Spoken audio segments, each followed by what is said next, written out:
Let me tell you why spotting dyslexia in gifted kids is so tricky. These kids are absolute masters of compensation. They're like little magicians using their intellectual strengths to develop workarounds for their reading difficulties. I'm Jenny Sherson, ex-special educator turned dyslexia interventionist.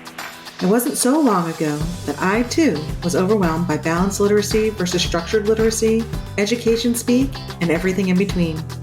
Fast forward after many, many hours of self-driven education, and you'll see I've built a thriving dyslexia practice helping students from age 6 to 18. My specialties? Working with the quote-unquote difficult, almost always 2E, student, and breaking down the complexities of dyslexia into everyday language strategies and action steps.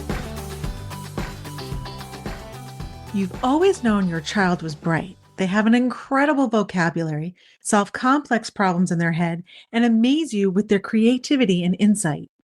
Yet, something doesn't add up. They struggle with reading, their spelling is atrocious, and getting thoughts on paper is like pulling teeth. Teachers say they're just not applying themselves or being lazy. Does any of that sound familiar? Today, we're diving into the world of twice exceptional or 2E kids, specifically those who are both gifted and dyslexic. You want to know what's crazy? Many educators still don't fully get that giftedness and learning disabilities can and often do exist in the same kid. When this happens, we call these kids twice exceptional or 2E. And let me tell you why spotting dyslexia in gifted kids is so tricky. These kids are absolute masters of compensation. They're like little magicians using their intellectual strengths to develop workarounds for their reading difficulties. I've seen it time and again. They'll memorize entire stories to avoid having to decode. They'll use context clues and pictures to guess at words they can't read.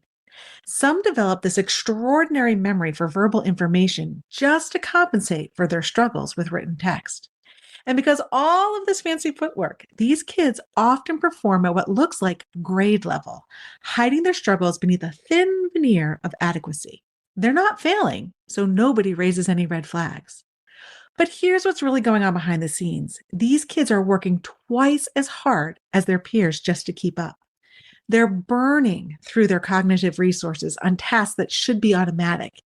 And they're feeling increasingly confused about why some things come so easily while others feel impossible.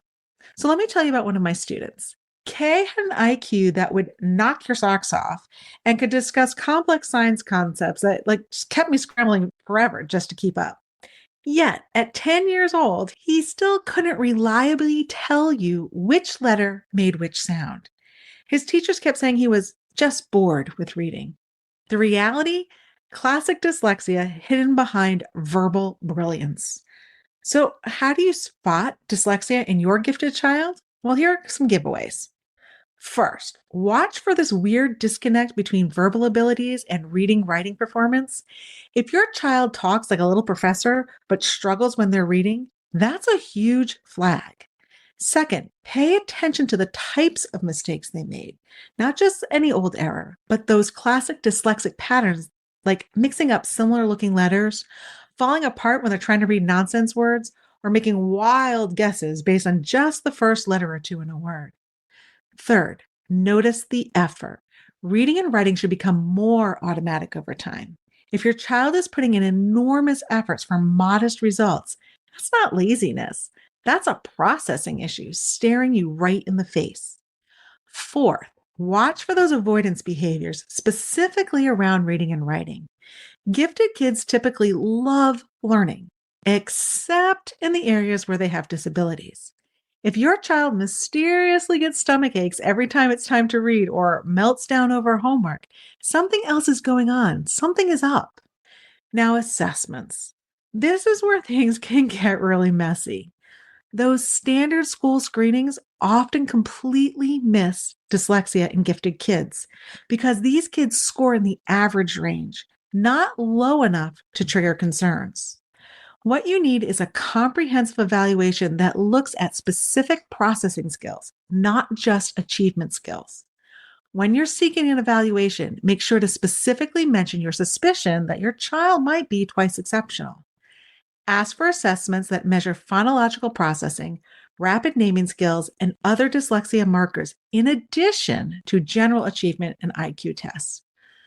So, once your child's identified, what does support look like? Twice exceptional kids need two things: remediation for their areas of weaknesses and enrichment for their areas of strengths.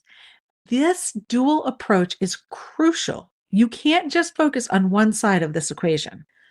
For the dyslexic side, they need the same structured literacy approach that benefits all dyslexic students: explicit and systematic instruction with plenty of practice to develop automaticity.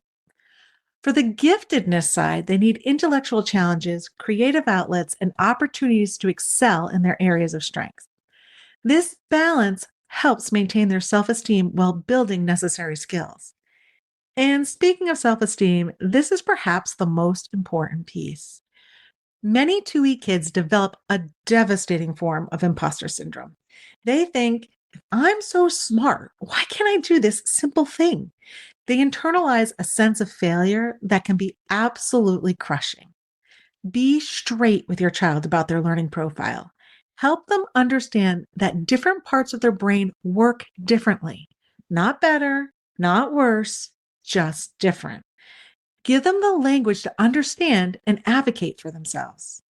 If you're navigating this twice exceptional journey and feeling overwhelmed by the process, I want to let you know about a resource that can help. My Untangling Dyslexia course walks you through every step of the identification and support process. I offer two options: just the course itself, which gives you all the tools and templates you need to advocate for your child, or the course paired with a comprehensive literacy evaluation. Either way, you'll have a roadmap to follow instead of trying to figure everything out on your own. You can find out more information at literacyuntangled.com/continue the journey. If there's one thing I want you to take away from today's episode is this: trust your gut. If you sense your bright child is struggling more than they should be with reading and writing, pursue answers, even if the school says everything is fine. Giftedness doesn't protect against dyslexia. In fact, it often hides it. Don't wait for failure. These kids deserve to be both challenged intellectually and supported in their areas of need. With the right identification and support, twice exceptional kids can thrive in ways that honor both their gifts and their challenges. If you have any further questions about twice exceptional kids or identifying dyslexia in gifted learners, please feel free to sneak into my inbox.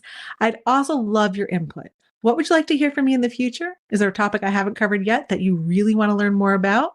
Send me a DM on Instagram or drop me an email at jenny@literacyuntangled.com. That's JENNIE @literacyuntangled.com.